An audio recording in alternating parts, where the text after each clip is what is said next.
प्रसार माध्यमातून चालू घडामोडी पाहण्यासाठी न्यूज केंद्र चॅनलला लाईक व सबस्क्राईब करा। सोमवार दिनांक 29 जुलै रोजी सावरकर चौक हनुमान मंदिर पनवेल येथे कैलासवासी यशश्री शिंदे व कैलासवासी अक्षता म्हात्रे यांच्या निगृण हत्या प्रकरणी शेकापसह महाविकास आघाडीतर्फे पनवेल प्रांतांना निवेदन देण्यात आले, जेणेकरून ही केस लवकरात लवकर फास्ट ट्रॅकवरती घेतली जाईल आणि त्या हत्याराला पकडून त्याला फाशीची शिक्षा देण्यात येईल। यावेळी नको आम्हाला 1500 रुपये, आम्हाला न्याय हवा अशा घोषणा देत प्रांत कार्यालयावर निषेध मोर्चा काढण्यात आला व प्रांतांना निवेदन देण्यात आले। माझं मत आहे की महिलांना सुरक्षा कवच मिळालं पाहिजे आणि जो कोण आहे त्यांनी जे मला मारलंय त्याला भर चौकात पेटवलं पाहिजे। त्यासाठी आम्ही सहमत आहोत। आम्ही पण त्यासाठी इथे सर्रास पनवेल उरण आणि खारघर या आजूबाजूच्या एरियामध्ये ड्रग्ज आणि चरस गांजाचे प्रकार एवढे वाढलेत आणि काय झालंय की भारत देशाच्या कानाकोपऱ्यातून मुलं मुली आई वडील विश्वास टाकून त्यांना शिकण्यासाठी इकडे पाठवत आहेत आणि मग कुठे इस्त्रीवाला कुठे पान टपरीवाला यांच्याकडे मी गेल्या वेळी न्यू पनवेलला हे सगळं उद्ध्वस्त केलं होतं। आता माझा टार्गेट आहे पुढच्या काही दिवसात, मी आज ते उघड करू शकत नाही, पुढच्या काही दिवसात याच्या मागे आम्ही हात धुवून लागणार। मला ते म्हणायचं नाही, असेल तर चूक आहे, नसेल तर चांगली गोष्ट आहे आणि नसेल तर आपण सगळ्यांनी मिळून हे उठवण्यासाठी बंद करण्यासाठी प्रयत्न केले। प्रशासनाकडून या केसमध्ये तुम्हाला काही आश्वासन दिलं का? नाही, नक्कीच हे आश्वासन दिलंय की आमचा असा काही रोल नाही, तुम्ही काय असेल तर आम्हाला नक्की सांगा।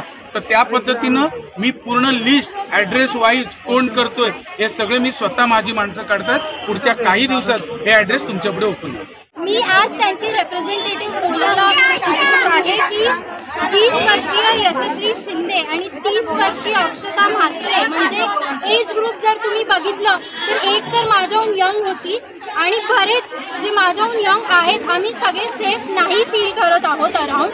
तर माझी खूप अशी रिक्वेस्ट आहे त्यांना की प्लीज लक्ष द्या ताकी माझ्यासारख्या माझ्याहून यंग जे सगळे जे स्टुडंट्स आहेत आम्ही सगळे जे आहोत त्यांना सेफ फील वाटावं आणि ह्या सगळ्या नराधमांना कळायला पाहिजे की त्यांना कॉन्सिक्वेन्सेस फेस करावे लागणार, त्यांना शिक्षा ही व्हायलाच पाहिजे। त्यांना बघा, आपण सर्व प्रश्न विचारणारा सुद्धा महिला भगिनी आहात तुम्ही।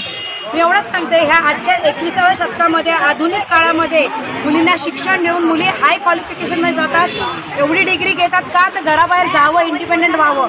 कुठेतरी आपण असा नारा देतो की मुलींचं शिक्षण झालं पाहिजे आणि अशा वेळी शिक्षण घेऊन मुलींचा स्वतःच्या उदरनिर्वाहासाठी आणि स्वतःच्या स्वकर्तृत्वासाठी जर बाहेर पडत असतील आणि बाहेर पडल्यानंतर अशा नराधमांच्या हातात लागत असतील तर त्या गोष्टीसाठी आम्ही या ठिकाणी निवेदन दिलेलं आहे की मुली शिक्षण घेऊन हे असल्या नराधमांना अशा विकृत माणसांच्या बळी पडणार असतील तर हे गृह खाते करतं काय? आताच मॅडमने सांगितलं या ठिकाणी की देवेंद्र फडणवीस बोलले मी पुन्हा येईन, तर आमच्या महिला भगिनीचं वाटोळा करायला तुम्ही पुन्हा आलेला आहेत का? हा आमचा या ठिकाणी सवाल आहे। या ठिकाणी शिंदे साहेबांना देखील आम्ही काल आवाहन केलेलं आहे की तुम्ही लाडकी बहिणी योजनाकडे तर सुरक्षिततेच्या दृष्टीने तुमचा काय प्लॅन आहे? तुम्ही एवढा मोठा मॅनिफेस्टो काढलेला आहे, त्याच्यामध्ये महिला सुरक्षेच्या पाने एक लाईन दिलेली नाही, एक लाईन।